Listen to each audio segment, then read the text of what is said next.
نے بھی عبیداللہ مہدی کی سید یعنی عالی نسبت ہونے سے انکار کیا۔ مشاہیر علماء نے خلیفہ قادر باللہ کے عہد میں جبکہ اس کے نسب کا مسئلہ زیر غور تھا، صاف طور پر عبیداللہ مہدی کو اپنے دعوے اولویت میں کاذب قرار دیا تھا۔ ان علماء میں ابو العباس، ابو حامد، ابو جعفر وغیرہ شامل تھے۔ علویہ میں سے مرتضی بن بغداوی ابن ارزاق نے بھی عبیداللہ مہدی کو دعوی نسبت سے دروغ گوئی اور مختری قرار دیا تھا۔ عبیداللہ مہدی غالی شیعہ تھا، مگر علماء شیعہ نے بھی اس کی علوی ہونے سے انکار کیا۔ مثلا ابو عبیداللہ بن نعمان نے بھی عبیداللہ مہدی کو علویت کے دعوے میں کاذب قرار دیا ہے۔ امام المعور لین حضرت علامہ شیخ جلال الدین سویتی نے بڑے زور کے ساتھ عبیداللہ مہدی کو اپنے نسب کے دعوے میں جھوٹا اور مجوسی اور نسب ثابت کیا ہے۔ مگر علم تاریخ کے ایک اور بہت بڑے امام یعنی ابن خلدون نے عبیداللہ کو علوی ثابت کرنے کی کوشش کی ہے۔ انہوں نے مقدمہ ابن خلدون میں بھی اور اپنی تاریخ میں بھی عبیداللہ کی نسب کی دعوے میں سچا تسلیم کیا ہے، لیکن ابن خلدون نے اس معاملے میں جو دلائل پیش کیے ہیں وہ نہایت کے کمزور اور امام ابن خلدون کے مرتبے کا تصور کرتے ہیں تو بہت ہی مزہ کا خیز معلوم ہوتے ہیں۔ مثلا وہ لکھتے ہیں کہ عبیداللہ کے خاندان میں ایک زبردست سلطنت قائم ہو گئی۔ اگر وہ علوی نہ ہوتا تو لوگ اس کی بادشاہت کو تسلیم نہ کرتے اور اس کے جھنڈے کے نیچے اپنے سر نہ کٹاتے۔ کسی کی نسبت ثبوت پیش کرتے ہوئے اس قسم کی دلیل کا پیش کرنا یقیناً ایک تمسخر انگیز چیز ہے، اور حقیقت یہ ہے کہ امام ابن خلدون کے پاس اس معاملہ میں دلیل ایک بھی نہیں ہے۔ وہ چونکہ خود مغربی ہیں، اس لیے ایک مغربی حکمران خاندان کی نسب کا مجمول ہونا ان کے باطی ناپسند ہے۔ اس طرح وہ مراکش کی سلطنت اور یسیہ کو بھی علوی ہی ثابت کرنے میں پورا زور لگاتے ہیں، اور ادریس ثانی کو ادریس اول کا بیٹا ثابت کرنے اور ایک بربری عورت کو عصمت اور عفت کو بلا ضرورت زیر بحث لانے میں پورا زور صرف کرتے ہیں، کیونکہ وہی ایک مغربی سلطنت تھی۔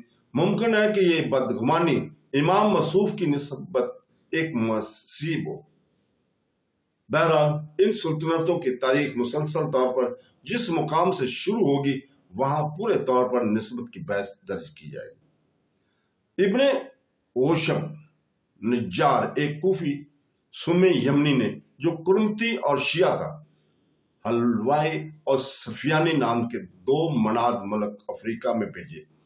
وہاں جا کر محبت اہل بیت کے دعوت لوگوں کو اس طرح بلایا اور ایک معقول تعداد کو اپنے ہم خیال بنا لیا، اور اس بات کو یقین دلایا کہ شیخان رضوان علیہ خلافت ہے، اس لیے ان سے تبرہ کرنا واجب ہے، اور خلافت اور امامت صرف اولاد علی رضی اللہ تعالیٰ کا حق ہے۔ مقام قطامہ اس تحریک کا مرکز بن گیا۔ وہاں سے جب یہ خبر آئی کہ حلوانی اور سفیانی دونوں مر گئے تو عبیداللہ مذکور نے ایک شخص ابو عبداللہ حسین بن احمد بن محمد بن زکریہ شیعی کو جو صفا کا رہنے والا تھا، یہ یقین دلا کر کہ میں امام جعفر صادق کی اولاد سے ہوں، اپنا دائی بنا کر افریقہ طرف روانہ کیا اور سمجھا دیا کہ اسماعیل بن جعفر صادق کے بیٹے محمد معروف محمد مختوم میرے پردادا تھے، اس لیے تم قطامہ میں جا کر قیام کرنا، کیوں قطامہ اور مختوم دونوں کنان سے متفق ہیں۔ ابو عبداللہ اول یمن میں ابن یوشب کے پاس گیا، وہاں کے حجاج کے قافلہ کے ساتھ مکہ مکرمہ میں آیا۔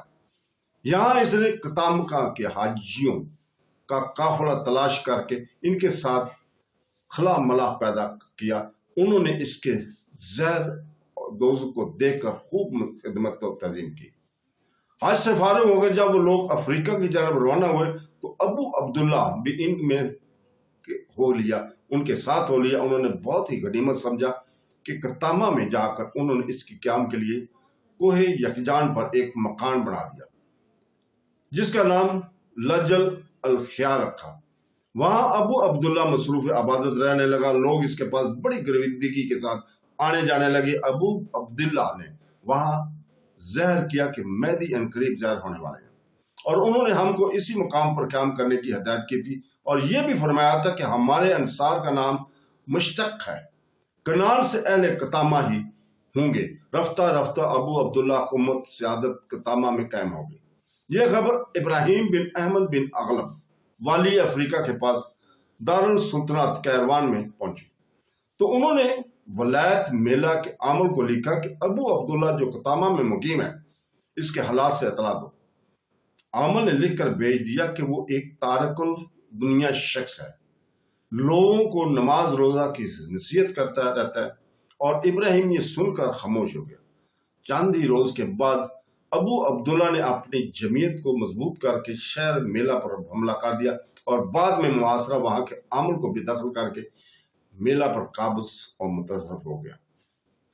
یہ سن کر ابراہیم بن احمد نے اپنے بیٹے احوال کو ایک لشکر کے ساتھ اس طرف روانہ کیا۔ ابو عبداللہ شہر میلہ سے شکست کھا کر قطامہ کی جانب فرار ہوا اور کوہ الجکان میں جا کر دم لیا۔ احوال وہاں سے کیرون کو لوٹ گیا۔ اسی عرصہ میں ابراہیم بن احمد بادشاہ افریقہ نے وفات پائی، اس کا بیٹا ابو العباس تخت نشین ہوا۔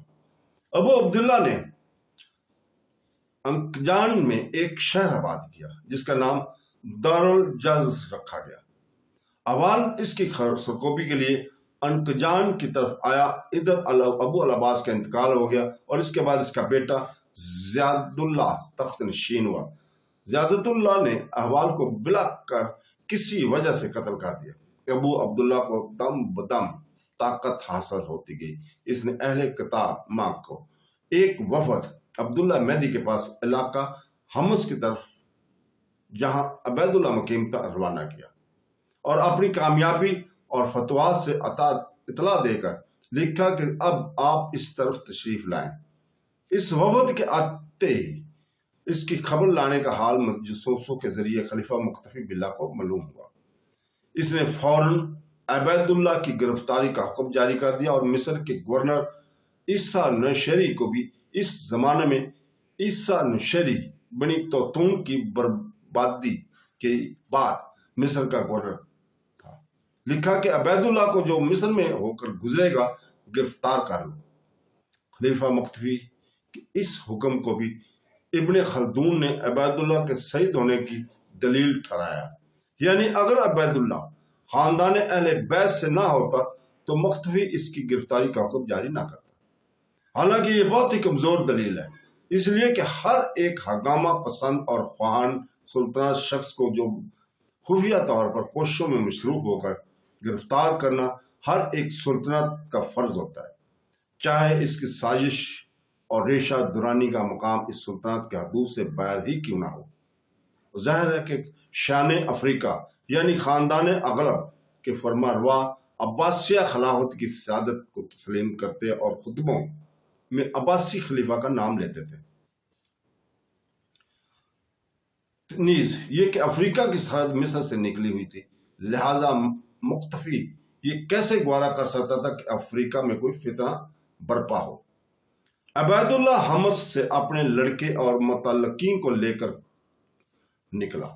اس نے سوداگروں کی وضع اختیار کر رکھی تھی، وضع اور بھیس بدلے ہوئے سوداگروں کے قافلہ کے ساتھ تھا۔ وہ مصر میں گرفتار ہوا، مگر پھر اس کو نوشیری نے دھوکہ کھا کر چھوڑ دیا، مصر سے گزرا اور افریقہ کی حدود میں داخل ہوا۔ یہاں بھی زیادت اللہ کی جاسوس اس کی فکر میں تھے، مگر وہ سب سے بچتا بچاتا ریاست سلجائسیہ میں پہنچا، سلجحامیہ میں پہنچا۔ وہاں کے حاکم نے اس کو پکڑ کر ان کے لڑکے کی قید کر دیا۔ زیادت اللہ عیش و عشرت میں مصروف تھا، سلطنت کے کاموں کی طرف اس کے لڑکے کی قید کر دیا گیا۔ زیادت اللہ عیش عشرت میں مصروف تھا، سلطنت کے کاموں کی طرف اس کے متعلق توجہ نہ تھی، جس کا نتیجہ یہ ہوا کہ ابو عبداللہ شیعی کی طاقت دم ترقی کرتے گئے اور اس کا کوئی روک تھام نہ کی گئی۔ تو دوستو، اس کے ساتھ ہی آج ہم اجازت چاہتے ہیں کل تک کے لیے۔ کل انشاءاللہ تعالی ہم اگلی قسط آپ کے سامنے پیش کریں گے۔ اللہ حافظ۔